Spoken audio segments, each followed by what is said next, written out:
C'est quoi ça? Ok.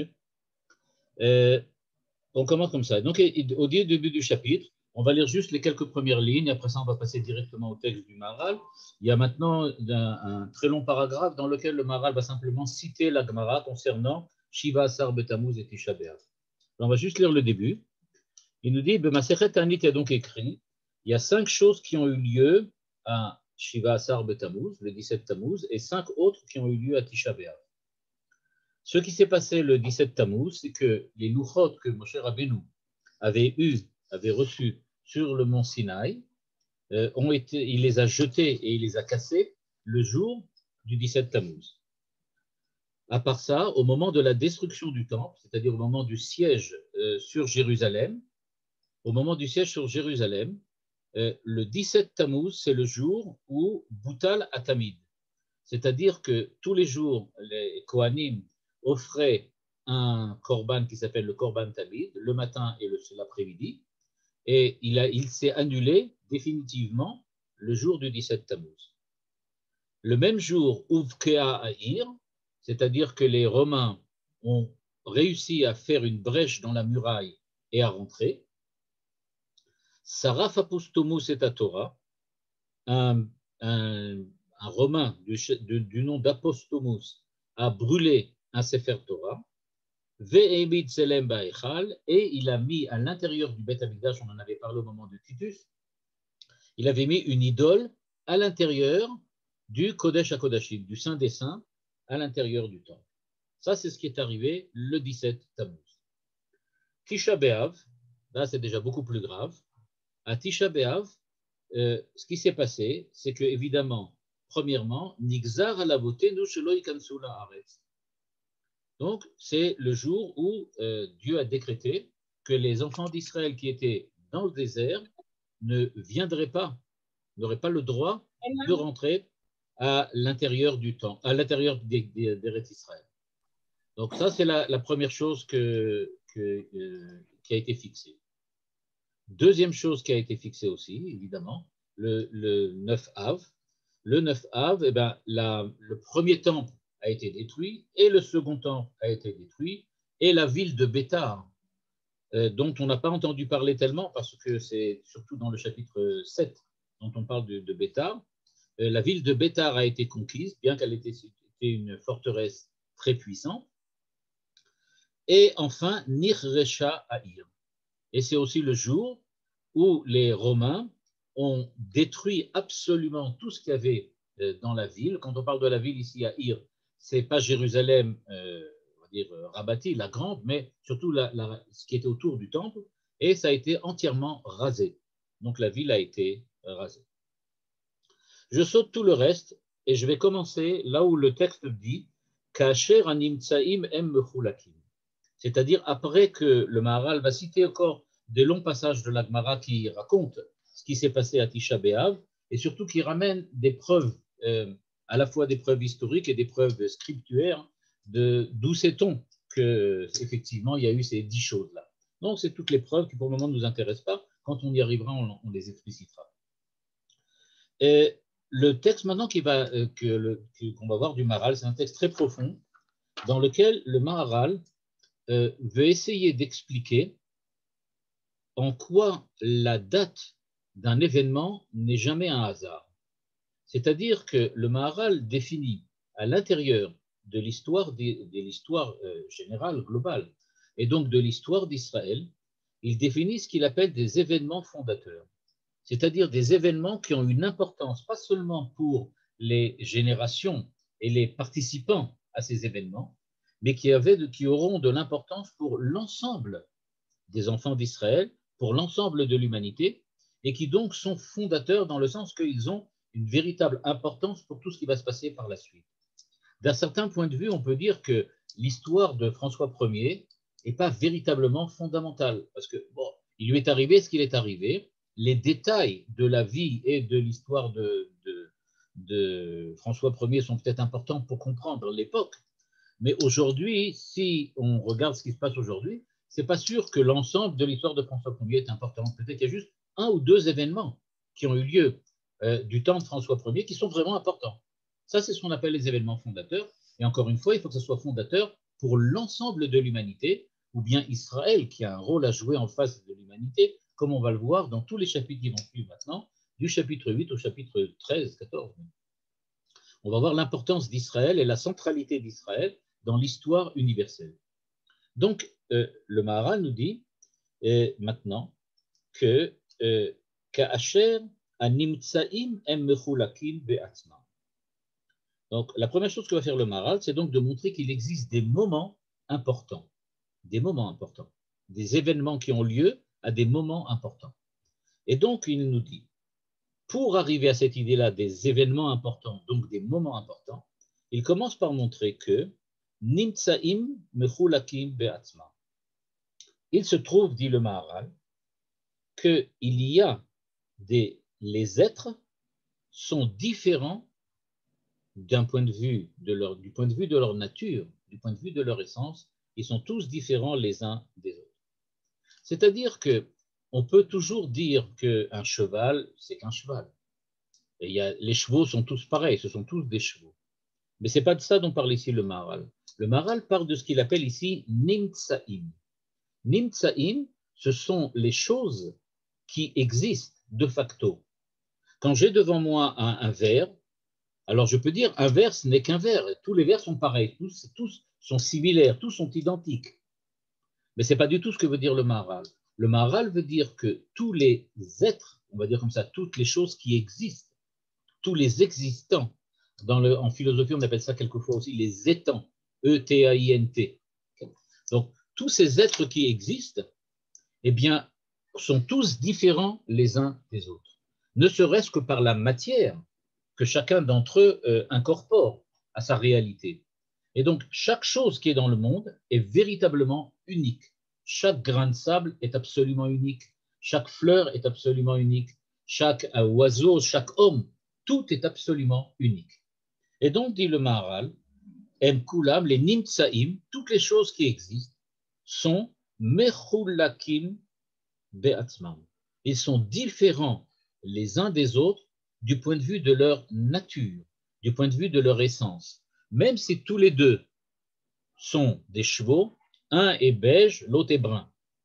Un est grand, l'autre est petit. Donc, ils ne sont pas identiques. Ils ont peut-être une même nature, mais ils ne sont pas véritablement identiques, ni similaires. Donc, nous dit le Maharal, de la même manière que les êtres dans le monde sont tous uniques et sont tous différents les uns des autres, Ad shetimtsa sheyesh baem shehem afachim legamre, au point de pouvoir trouver des choses qui sont absolument contradictoires les unes aux autres. À savoir qu'on ne peut pas dire que ce qui est dans le monde, soit quelque chose qui est rigoureusement identique à quelqu'un d'autre.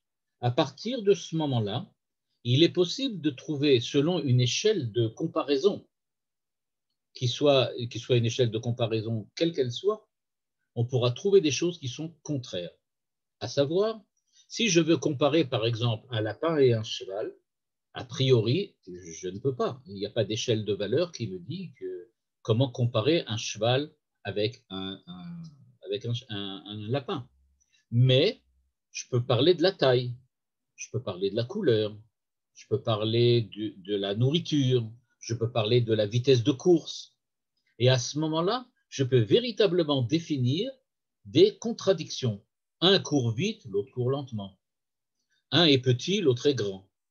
C'est-à-dire, nous dit le Maharal, les choses sont différentes et on peut arriver, en choisissant une bonne échelle de valeur, évidemment, à trouver même des choses qui sont véritablement contradictoires.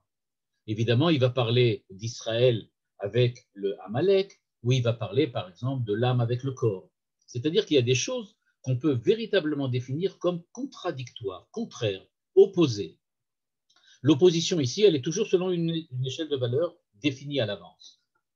Donc, nous dit-il, étant donné que les êtres sont tous différents les uns des autres, véritablement, fondamentalement, on peut même trouver des choses contradictoires, des choses qui sont opposées, comme l'eau et le feu. C'est-à-dire, pour l'ensemble des qualités, si on vient et qu'on regarde l'eau et le feu, a priori, on ne peut pas les comparer, de la même manière que je ne peux pas comparer un cheval et un lapin. Mais si je regarde maintenant la chaleur, alors l'une est froide, l'autre est chaude. Si je parle maintenant le fait aussi que l'eau éteint le feu et que le feu évapore l'eau. C'est-à-dire en fait qu'il y a beaucoup plus que simplement une échelle de valeurs dans laquelle je définis une contradiction.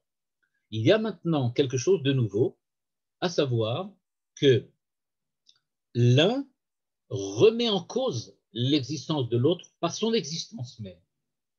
Ils sont tellement différents les uns des autres dans leur existence, c'est-à-dire que ces êtres-là, de leur manière d'être au monde, ils sont tellement différents que l'un remet en cause l'existence même de l'autre. Quand il y a du feu, ça remet en cause la présence de l'eau. Quand il y a de l'eau, ça remet en question la présence du feu. Et donc, on a quelque chose de véritablement, on va dire comme ça, de véritablement naturel, essentiel, fondamental, qui veut que nous avons deux réalités qui sont différentes, mais opposées au point que chacune d'elles remet en question l'autre. Ça veut dire, nous dit le Maharal, que contrairement à ce qu'on pourrait penser, le monde n'est pas un monde d'union, n'est pas un monde de synthèse, c'est au contraire un monde d'antithèse, d'opposition.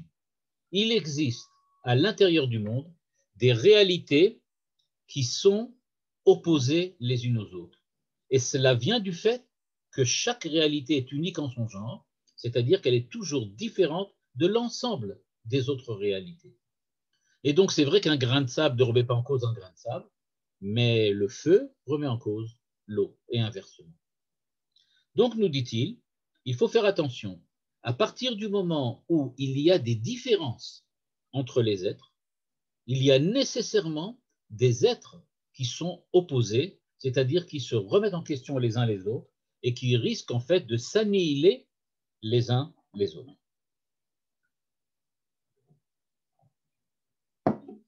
Ça, c'est la première, pas hypothèse, mais la première affirmation du Maharal. Donc ça, on peut le remarquer.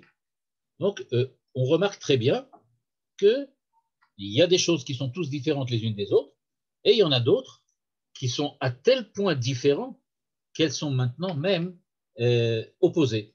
C'est ça ce que le Maharal insiste ici. Donc, tellement différents qu'ils sont opposés. L'eau et le feu, ils sont tellement différents qu'ils sont opposés et que chacun des deux remet en question l'autre et risque de le détruire. Continue le Maharal. Pour Marc, on est au chapitre 8. Ubemina Adam Gamken. Vous avez commencé sans Edith? Pardon? Edith a dit qu'elle ne peut pas venir tout de suite. Vous avez commencé sans Edith? Oui, oui, elle dit qu'elle ne peut pas venir tout de suite. Non, non, je rigolais. Ah, d'accord. Et donc, Ubemina Adam Gamken, Av shekulam mishtatfim, she'en mida Adam, yimatz'u mitchalfim. Et ce qui est vrai pour les êtres, pour tous les existants, comme je disais du point de vue philosophique, on parle des étangs, eh bien, de même que les étangs sont différents les uns des autres et qu'ils peuvent même s'opposer au point de s'annihiler, eh bien, le Maharal dit qu'il se trouve exactement la même chose à l'intérieur de l'humanité. À l'intérieur de l'humanité, bien que tous nous participons, Kulam Mishtatfim Bemina Adam, bien que nous participons tous au genre humain, on est tous des hommes, donc on a a priori, on a tous les mêmes qualités ou les mêmes caractéristiques, on peut dire de cette manière. Donc on a tous les mêmes caractéristiques. Aval, ces caractéristiques n'empêchent pas qu'on a une opposition les uns avec les autres. C'est-à-dire qu'on peut très bien être différents les uns des autres, mitralfim, et être différents. Et le Maharal va évidemment conclure qu'il y en a même qui sont opposés, c'est-à-dire qui remettent en question l'un l'autre. La présence d'Israël va remettre en question Amalek et inversement, Amalek va remettre en question Israël. Donc en tout cas pour le moment, nous dit-il, il nous dit donc que mina adam yimatsu mitralfim. Il y a donc des différences. Maintenant, quand on regarde ça, mitralfim, ici, ça veut dire afuchim, opposé. Et donc, pas mitralfim, ils peuvent changer, interchangeable. Ce n'est pas le mot mitralfim ici, bien que ça vient de khalaf, ça ne veut pas dire interchangeable, ça veut dire ici opposé. Et donc, nous dit le Maharal, c'est possible pour les hommes. Maintenant, nous, quand on regarde ça, on dit qu'est-ce que ça veut dire? Ça veut dire qu'il y a deux personnes qui ne s'entendent pas dans le bad baït, ou bien deux personnes qui ne sont pas contents et deux frères qui sont en conflit. En fait, le Maharal ne parle pas ici du conflit entre deux personnes particulières. Il parle de quelque chose de bien particulier, c'est ce qu'il dit tout de suite après dans le texte. Ad shetimtsa uma mesugelet leze veuma leinyan acher efer ze vedavar ze nire lachush. Et donc, nous dit le Maharal, je ne m'intéresse pas ici au cas des particuliers, savoir si M. Cohen est le contraire de M. Lévy ou inversement. Ce n'est pas ça qui m'intéresse. Mais il dit le fait que les hommes soient différents les uns des autres et qui peuvent même être opposés, c'est surtout au niveau des nations que je parle, au niveau des peuples. Ouma ici, je ne rentre pas non plus dans la différence de savoir est-ce qu'on dit une nation ou un peuple. Pour nous, ce sera la même chose pour le moment. Peuple ou nation, quelle que soit la définition qu'on donne. Donc il dit ici, c'est-à-dire, il dit, comme vous pouvez le remarquer, quand il dit d'avoir zéniré la chouche, ça veut dire qu'on peut le voir ça nous-mêmes, on n'a pas besoin, il suffit d'ouvrir le journal. On voit bien, je ne sais pas, je vais rentrer dans des poncifs, mais parce que c'est un petit peu poncif ce que dit le Maharal ici, il a l'air de dire, en tout cas, qu'il existe des différences, pas seulement au niveau des individus, mais aussi au niveau des peuples. Je ne sais pas, moi, les Méditerranéens, les peuples méditerranéens sont très expansifs, alors que les peuples, je ne sais pas moi, les peuples nordiques sont très réservés. Des choses comme ça. C'est-à-dire qu'il admet que chaque peuple a un certain nombre de caractéristiques qui sont une nature intime du peuple. C'est une idée qui est récurrente chez le Maharal. Il pense que les peuples ont chacun une certaine âme, ce qu'on appelle dans le langage de l'Atmara un sar, un prince céleste, un archange, qui est là et qui définit, en fin de compte, quelle est la nature de ce peuple et qui définit quelles sont les qualités et les caractéristiques, même des caractéristiques comportementales de ce peuple. Donc, nous dit-il, il y a donc des différences entre les peuples. Par exemple, par ailleurs, dans d'autres textes, dans Gvurot Hashem, le Maharal écrit, là vous ne l'avez pas devant vous, mais je vais juste lire la phrase, je la traduis directement. Il dit, par exemple, il a dit certaines nations ont tendance à être beaucoup plus attachées au matériel, alors que d'autres ont plutôt un attachement aux ressources spirituelles. Et c'est un fait. Certaines développent beaucoup plus la culture, la philosophie, la littérature, la musique, les arts. D'autres sont beaucoup plus attachés à la technologie ou bien sont beaucoup plus attachés à l'agriculture et à la matière, c'est-à-dire aux sources matérielles de la survie. Il dit de la même manière, dit-il, qu'il y a des hommes qui sont des hommes parfaits, c'est-à-dire qui réalisent leur identité humaine de façon parfaite, à savoir qu'ils réalisent aussi bien l'aspect corporel de l'humanité que l'aspect spirituel de l'humanité. Il y en a certains qui sont plutôt spirituels, mais pas trop matériels, et inversement, matériel et pas trop spirituel. Il y en a donc, dit le Maharal dans le Gvurot Hashem, une expression très dure, il dit il y en a d'autres qui ne sont pas tout à fait des hommes réalisés de facto. C'est-à-dire que ce sont encore des peuples qui sont une humanité en route, une humanité qui essaye de devenir humaine, mais qui pour le moment ne sont pas encore véritablement parvenus. Ils sont dans un état dans lequel leur humanité n'est pas encore tout à fait réalisée. D'ailleurs, il dit qu'il y a dans la Mishnah de Pirkei Avot, donc elle dit Chavivin Israël Shenivreu, etc., Chaverim Lamakom, etc. Eh bien, au sujet de cette Mishnah, il va parler du fait qu'il y a chez tout le monde de l'humanité, mais pas tout le monde réalise l'humanité. C'est-à-dire tout le monde, tous les hommes sont des êtres humains, mais pas tous réalisent l'identité humaine de façon parfaite. Et donc, c'est pour ça qu'on trouve des différences, comme par exemple Amalek et Israël, où on pourrait dire, je ne sais pas moi, des peuples qui vivent dans une certaine région et qui n'ont pas réussi encore à sortir je ne sais pas quoi moi, des problèmes économiques et qui donc sont surtout attachés à résoudre des problèmes économiques et qui n'ont pas ni le temps ni l'ambition d'essayer de résoudre d'autres problèmes culturels, par exemple. Quoi qu'il en soit, nous dit le Maharal, comme on le voit vraiment dans l'histoire, quand il parle de la chouche, ça veut dire d'où ce qu'on appellerait ici le journal. Il suffit d'ouvrir le journal, dit le Maharal, pour le voir, ça se voit ça. C'est des choses qui sont claires, on voit très bien. Et il nous dit, ou mikol sheken, ba'uma a israélite, shehi mitchalefet mikol haumot. Et donc il nous dit, et à plus forte raison, le peuple d'Israël, qui lui est mitralef, différent, ici, différent, opposé, d'une certaine manière, à toutes les nations. C'est-à-dire, nous dit le Maharal, c'est-à-dire qu'ici, il faut déjà voir l'optique du Maharal, telle qu'elle est ici exprimée, à savoir qu'Israël a quelque chose qui n'est pas chez les nations. Il y a quelque chose qu'Israël exprime par sa culture, exprime par son histoire, exprime par son aventure humaine, quelque chose qui n'existe pas ou qui est encore latent chez les autres nations.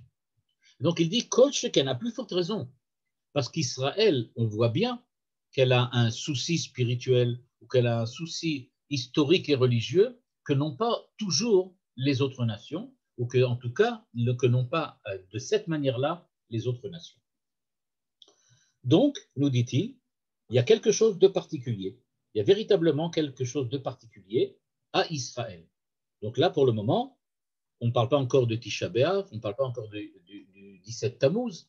Ce dont on parle ici, c'est juste le fait que dans la réalité, il y a des choses contradictoires, des choses qui sont opposées, qui se contredisent sur une certaine échelle de valeur, et que dans l'humanité même, on retrouve au niveau des nations qui s'opposent les unes les autres, au point qu'elles peuvent même arriver à s'annihiler, comme le dit le Maharal ici, Veyesh ba'umot she'em afachim la'em legamri. Et il existe même des nations qui sont contradictoires, opposées, au point que comme l'eau et le feu, qui, la présence de l'un remet en cause la présence de l'autre, la position de l'un à un certain endroit, à un certain moment, peut annihiler, dissoudre la présence de l'autre au même moment et au même endroit. De la même façon, au niveau des nations, on va trouver des nations qui sont opposées, contradictoires, c'est-à-dire que la présence d'une de ces nations à un certain moment de l'histoire, dans un certain espace, remet en cause et risque d'annihiler la présence de l'autre nation au même endroit et au même moment.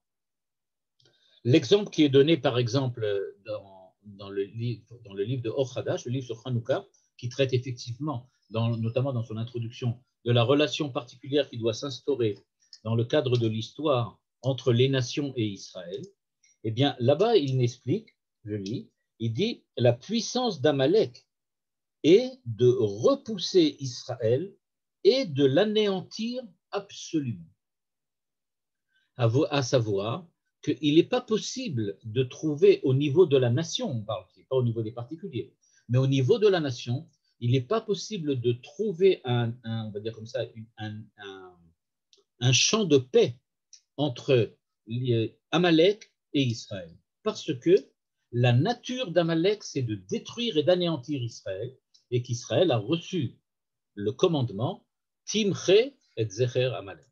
Et nous aussi, nous avons par la Torah l'obligation d'anéantir Amalek si nous nous trouvons en sa présence. C'est-à-dire qu'il y a une véritable opposition on va dire comme ça, d'être une opposition existentielle entre Amalek et Israël. Comme l'eau éteint le feu et que le feu évapore l'eau, de la même manière, Israël et Amalek se détruisent l'un l'autre s'ils sont ensemble.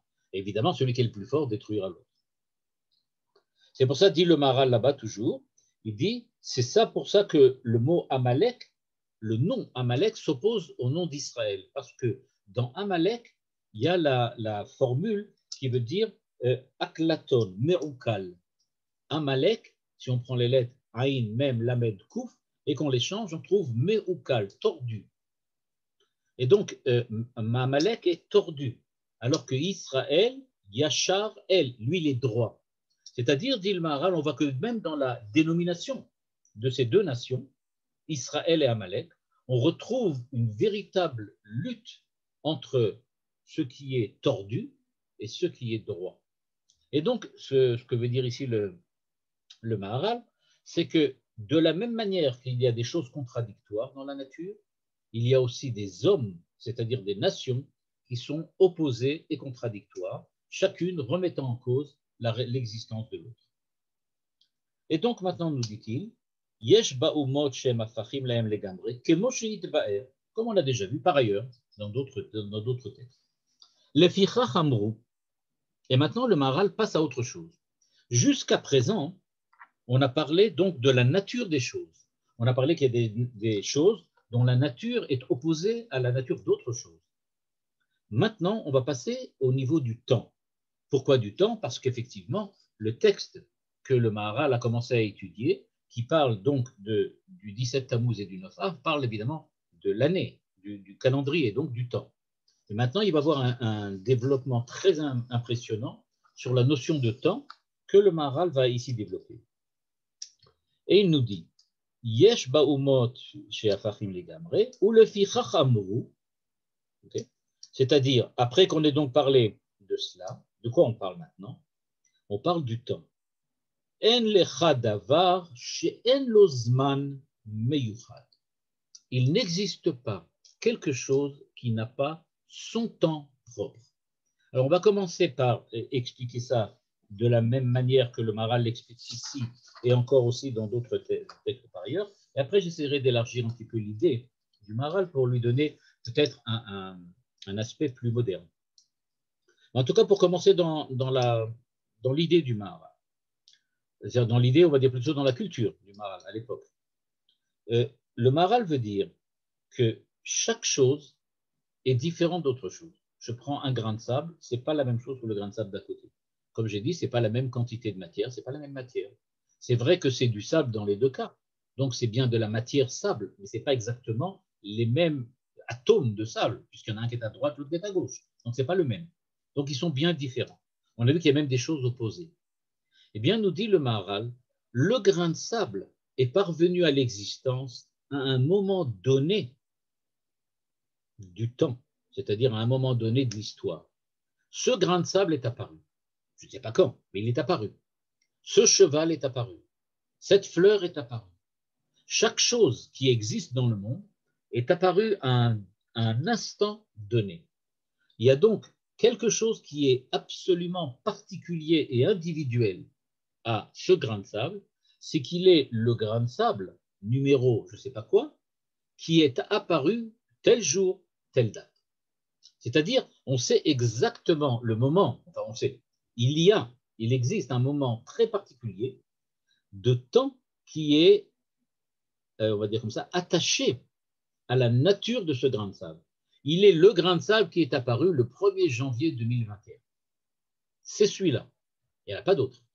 Il est tellement différent des autres parce qu'il est lui-même que même le moment où il apparaît est le moment particulier de lui, à lui, qui lui appartient à lui. Il y a peut-être d'autres grains de sable qui sont nés, entre guillemets, le même jour, mais ça ne change rien. Lui a son temps et lui disparaîtra à un moment de la nature, c'est-à-dire qu'il va disparaître en tant que grain de sable et devenir poussière. Et bien, quand il redeviendra poussière, ce grain de sable, il aura quitté l'histoire en tant que grain de sable, même si la matière continue à persister. Et donc, en tant que grain de sable, il a quitté l'histoire, mais au moment où il quitte l'histoire, c'est aussi un moment qui est particulier à lui, le moment de sa disparition. Donc, le moment où la chose apparaît au monde et le moment où elle disparaît sont véritablement liés à la nature unique, individuelle et particulière de chaque chose. C'est ce que le Maharal semble dire ici. Quand il dit « En lecha davar she'en lo zman meyuchad » chaque chose a son temps d'apparaître et de disparaître. On peut dire ça sur un événement, on peut dire ça sur une personne. S'il y a quelque chose qui existe de par le monde, c'est qu'il est apparu à un certain moment et qu'il disparaîtra à un autre. Ces moments-là sont les moments privilégiés qui définissent et qui font partie de la nature de cette chose qui est apparue et qui existe. Et donc, nous dit le Maharal, comme il est écrit, אין לך דבר שאין לו זמן מיוחד, כמו שאמר שלמה עליו המלך עליו השלום, לכל זמן ועת לכל חפץ תחת השמיים. C'est pour ça que Salomon, le roi Salomon, dans Kohelet, a dit chaque chose qui se trouve sous le ciel, qui existe, a son temps. Chaque chose a son temps. Chaque chose a son moment. Un événement historique a lieu à un certain moment. Il est la conséquence, entre guillemets, de ce moment-là. C'est grâce à ce moment qu'il est là. Ce moment l'accompagne. L'idée que le Maharal va exprimer par la suite, je vais déjà l'introduire un petit peu pour qu'on comprenne, parce que c'est une idée qui ne nous est pas tellement habituelle, et surtout pas vraiment familière au niveau de la pensée moderne, postmoderne et post-postmoderne. C'est l'idée que le temps fait partie de l'existence des choses. Nous avons plutôt l'image ou l'idée des axes cartésiens en mathématiques. C'est-à-dire pour nous, l'espace pour nous est défini par 3 axes. L'axe horizontal, vertical et puis un axe qui est perpendiculaire à celui qui est horizontal et à la fois à celui qui est vertical. On a l'impression de 3 axes qui sont là. Et on se déplace dans l'espace. Pour nous, l'espace, c'est quelque chose qu'on peut définir par une certaine position par rapport à une origine définie. Et donc, à partir de cette origine définie, on peut définir l'emplacement dans lequel nous nous situons et dire, voilà, je suis à partir de l'origine, 2 km sur X de l'origine, 20 km sur Y et 35 km sur Z. C'est-à-dire, je me définis comme un point particulier dans l'espace. Pour moi, l'espace ne fait pas partie de moi-même, c'est moi qui me définis à l'intérieur de l'espace. Cette idée-là qu'il y a des axes, on va dire comme ça, spatiaux, n'existait pas au Moyen-Âge, avant Descartes, et donc pour eux, et comme pour le Maharal encore, il n'y a pas de sens à dire qu'on est dans l'espace. L'espace, c'est rien. L'espace, c'est l'emplacement des choses, comme le disait Aristote. C'est-à-dire, qu'est-ce que c'est que l'espace? C'est le lieu, l'endroit où chaque chose est positionnée. C'est l'endroit où il y a une position, où il y a quelque chose. Un espace où il n'y aurait rien, c'est rien. Il faut quelque chose pour définir un espace. Et donc, pour le Maharal, comme pour Aristote, l'espace est défini par le fait qu'il y a quelque chose là-bas. Et l'espace fait donc partie, d'une certaine manière, il est défini comme ce que chaque être, chaque existant défini prend comme place dans l'espace, ce que nous appelons l'espace. Et donc, nous dit-il, l'espace fait partie de la chose, et le temps aussi. Encore une fois, nous aussi, nous représentons dans notre esprit, quand on parle du temps, on en parle par exemple comme un fleuve. Il y a un fleuve qui coule, comme ça, c'est le temps. Et nous nous situons comme un bateau dans le fleuve, nous avançons avec le temps. C'est-à-dire que nous nous définissons comme un petit bateau, un petit canoë, qui flotte sur le mouvement du temps. Eh bien, pour le Maharal, c'est une idée absurde. Le temps ne s'écoule pas dans le sens où il y aurait du temps qui coule et nous sommes dans le temps. Pour le Maharal, nous ne sommes pas dans le temps. Pour le Maharal, nous sommes le temps. Le temps, c'est nous. C'est nous qui définissons d'une certaine manière ou qui sommes d'une certaine manière du temps. Et donc, pour lui, il n'existe pas de le temps comme pour nous. Pour nous, le temps, comme je l'ai expliqué, c'est quelque chose qui passe et on situe des événements. C'est-à-dire, on dit il y a du temps et que dans le temps, il y a quelque chose qu'on appelle T1, temps numéro 1, et il s'est produit tel événement. Puis ensuite, il y a eu le temps numéro 2, il s'est produit un autre événement. Et donc, on dit voilà, le premier événement a eu lieu tel jour, telle date, etc., c'est dans le temps, et l'autre événement a lieu plus tard dans un autre temps. Le Maharal, comme Aristote, comme les philosophies d'Extrême-Orient, comme les philosophies chinoises par exemple, disent qu'il n'y a pas de temps au sens occidental du terme. Il y a des événements. Et les événements sont dans le temps en ce sens qu'elles font le temps. C'est elles qui disent ce que c'est que le temps, l'événement lui-même. Et donc, quand on parle ici d'une chose et qu'elle a son temps, eh bien, le temps, ce n'est pas qu'il y a une date aujourd'hui, on est le 21 mai, mettons, pas exactement, je suis trompé, le 25, pardon. On n'est pas simplement le 25 mai, mais les événements qui ont lieu aujourd'hui ont lieu aujourd'hui et définissent le temps d'aujourd'hui. Demain se produiront d'autres événements pour définir la période de temps qui est passée. Alors on va dire, un c'était le 25 mai, l'autre le 26 mai, donc il y a 24 heures qui sont passées entre les deux. Mais ce n'est pas qu'on est en train de nager dans des heures qui avancent, mais on doit définir, on va dire comme ça, de point de vue quantitatif, des relations entre les événements. Et donc pour la philosophie chinoise, par exemple, pour le Maharal, le temps se définit par les choses. C'est les choses qui définissent le temps. Et surtout ce que le Maharal appelle, à la suite d'Aristote, le changement. Quand il y a du changement dans quelque chose, quand il y a déplacement de quelque chose, à ce moment-là, on peut parler de temps. C'est-à-dire qu'on parle d'une mesure entre deux événements, d'une mesure entre deux changements, entre deux situations, entre deux natures, entre deux identités. Et donc, quand on parle de cette transformation, alors on va dire de cette manière-là, on la quantifie avec cette notion de temps. On dit, il est passé 1 heure et demie. Mais cette heure et demie, elle n'existe pas en tant que telle. C'est une définition pour arriver, parvenir à quantifier la différence entre deux événements. Ce sont les événements qui définissent les choses et pas le contraire. C'est pour ça, dit le Maharal ici, que quand on parle de chaque chose à son temps, eh bien, on veut dire, dit le Maharal, qu'il existe effectivement, le temps fait partie, c'est une partie de l'identité de chaque chose et que cette identité est définie grâce à l'endroit, l'espace où on se trouve et le temps dans lequel on est, si on se transforme. Quelque chose qui est éternel, Dieu, n'est pas dans le temps. Il n'est pas possible de le quantifier en termes de temps. Pour le Maharal, comme pour le Rambam, comme pour Aristote, qui sont tous dépendants donc de cette définition du temps, eh bien, il n'est pas possible de définir quand est-ce que Dieu était ou n'était pas. Ce n'est pas une notion qui a un sens. Dieu n'est pas dans le temps. Dieu ne change pas. Dieu ne se transforme pas. Donc, il n'est pas possible de parler de temps quand on parle de Dieu.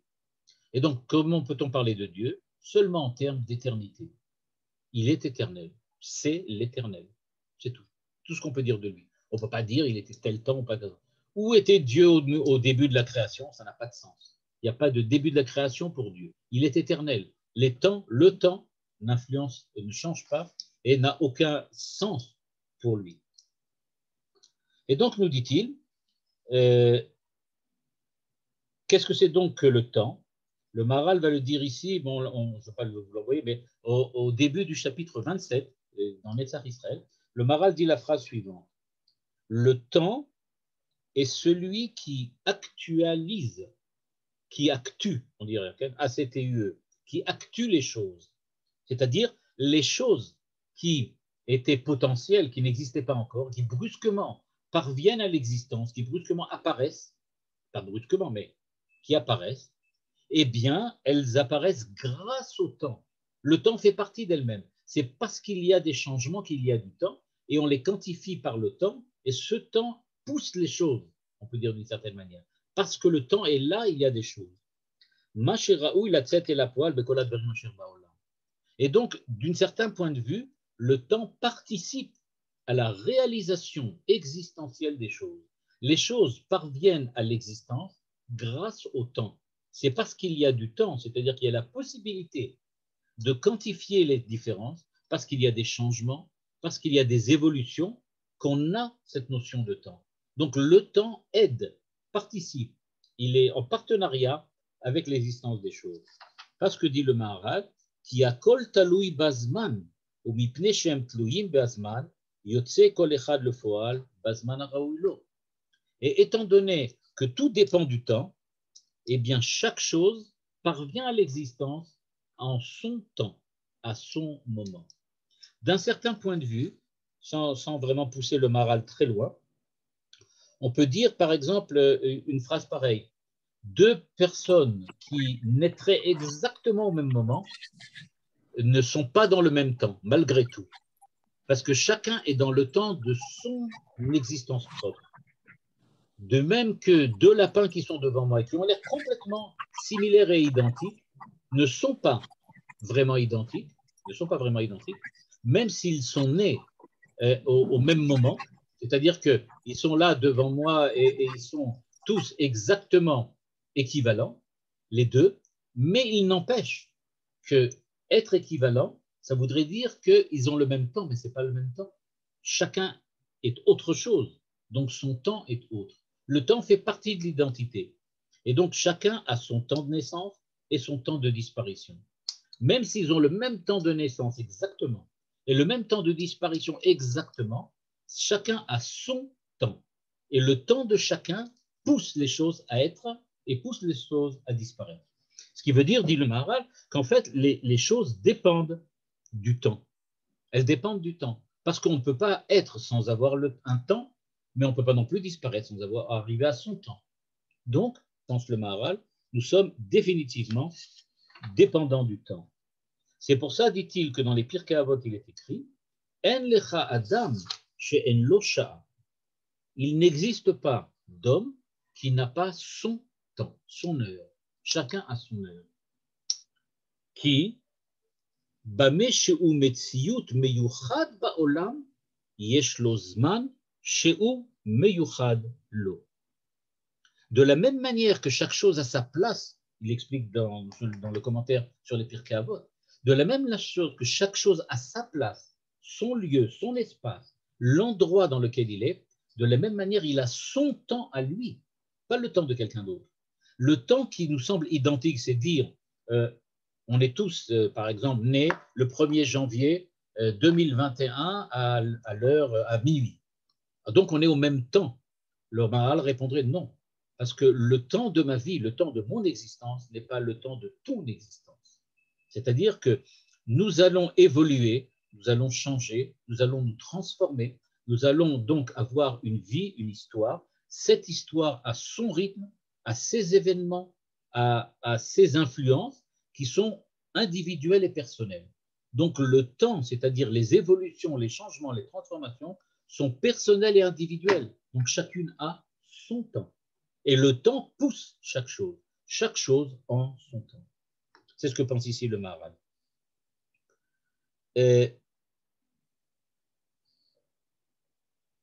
Dans un texte très intéressant, qui, dans le commentaire, là, justement, dans le commentaire de cette Mishnah de Havot, il dit qu'il n'existe pas d'homme qui n'a pas son temps.